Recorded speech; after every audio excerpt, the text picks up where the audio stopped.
This is the next video in the series, and in this video we're going to go ahead and write to a index. So before we get started, today we're going to be using the Blazor component library from Radzen, and mainly it's just so we could have the form. It's pretty slick. If you want to use it, it's at blazor.radzen.com. Highly recommend it. It's pretty nifty. So go ahead and close that out. All right, let's get started. All right, so I went ahead and I wired up an add item form, and I'm not going to go into Blazor here, but it's just a standard form bound to a model called item DTO, which is the item name, description, item quantity, and price. And so what we're going to do in this demo is that we're going to go ahead and we're going to wire this up, and then once we do that, we're going to send a post request to the back end. And once we get that post request, then we're going to go ahead and write that out to an index. So, so as you can see here, that we post to a controller called items, and we're going to create an HTTP content based off of our model here, which is item DTO. If you're curious more about that, you can download this from the GitHub, and I'll post that in the description if you want to look at it. It'll be in a folder called write to index. All right, so I'm gonna close this out. All right, so in our items controller, the first thing we're going to need to do is actually add the Elastic client. And if you had followed the video series, videos 1 and 2, you should have already added what we needed. So we're going to go ahead and do all that. Okay. All right. So first thing we're going to do is add the Elastic client. And what the Elastic client is going to do is it's going to allow us to talk to Elastic Stack, okay?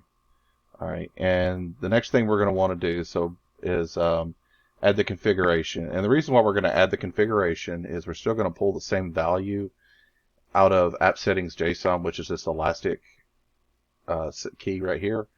And so let's go ahead and let's stick that in our, inject that into our constructor, and then once we do that, we can go ahead and set up the Elastic client settings and how to connect to it. All right, so now once we do that, we're going to go ahead and create a new URL based off of this value right here, and that's our node. And we're going to grab our connection settings based off the node, and we're going to create a new Elastic client off of our settings. All right. And that'll allow us to read and write from Elastic. All right. Now, next thing we want to do is add a HTTP post to here. Okay. And so what this HTTP post is going to do is we're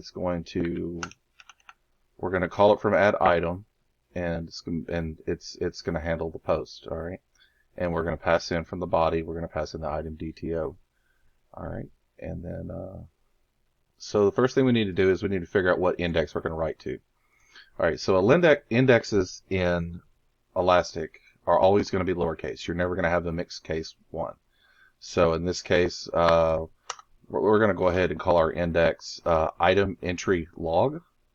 And that's going to turn around and we're going to write to this index, all right? Next thing we're going to do is you have to create an index request. All right, so everything is always going to be over HTTP as far as Elastic goes. So let's create a new index, all right? Index request.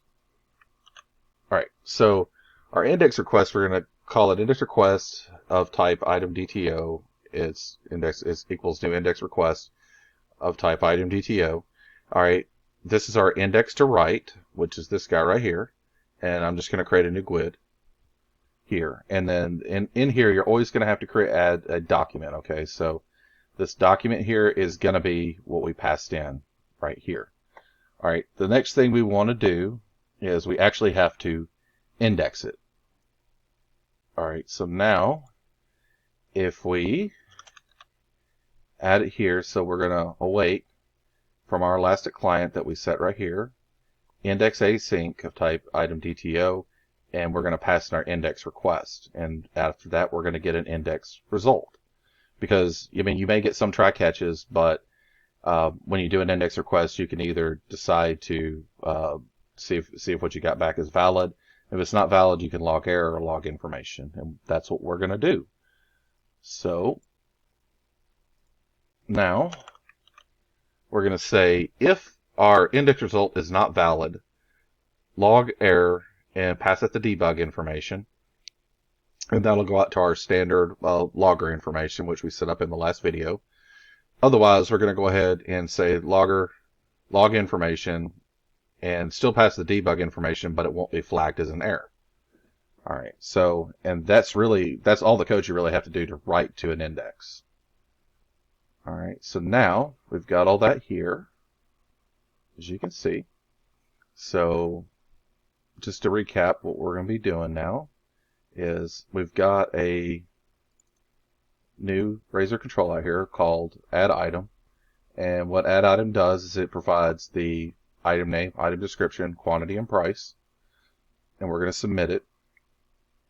And it's bound to, and I'm going to take that out because I don't use that anymore. And we're going to bind it to a new model that is an item DTO. And then on submit, we're going to take this model, we're going to create some new JSON content around it, and then we're going to post it to the back end. Otherwise, if we have an invalid submit, we're going to go ahead and pop a notification message that says, hey, there are invalid items on the form, and notify, and then you can correct your items. So now we have that. So if we click IIS Express here, it'll start this guy up. And one thing on mine, for some weird reason, my browser does something weird. So once I start seeing it load, I'll hit F12 to actually show the loading screen. All right. So now over here on the left-hand side, we have an add item. All right. So we're going to say some item and some description, and let's say a quantity of 30, and price we're going to say $19.95. All right, and then we want to walk through this here on the controller side. So I'm going to go ahead and add a breakpoint here so we can walk this through. So let's click submit, and now you can see here that we got our item DTO and some description, some item, $19.95, quantity 30. All right, and if we F10 down, you can see we have our index request, index to write, and we're going to create a new GUID. And here's our item DTO. So pass it over. So now we see our index request.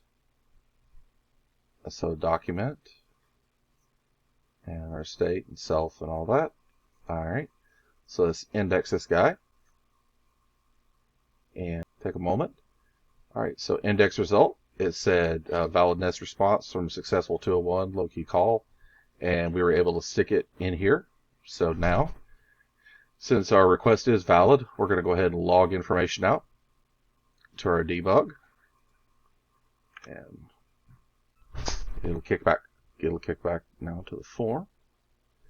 So we're going to go ahead and stop this momentarily. Hit save.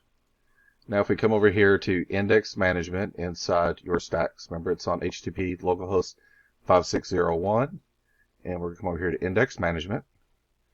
So if we hit reload indices, you now see our item log entry with one document in it, and it's 5K. All right, so now we want to be able to see this guy from discovery. So let's go back again to index patterns, and let's create a new one. We're going to call it item entry log. Let's do next step. And we don't really have any indexes that contain any time fields on this. So we're going to go ahead and create the index pattern anyway. And it created it here. So now if we come here to discover, we can select item entry log here. And now you can see our one hit. That's some item, some description, quantity 30, 1995. This is our GUID. And type doc item entry log. You can expand it. Let's see, and that's all that's there. And we also check the server log. And let's go ahead and let's add level and message. You can see here, this right here is where we actually called it and added it and it said we were valid. Otherwise, we would have gotten an error and our message would have been different. You would have probably gotten a 500 error or a 404 or something like that. Anyway, so that's it. There's not a huge amount of code required to start writing stuff to the index. And that's it for this video. In the next video, we'll start getting into querying indexes. So other than that, you have a great evening.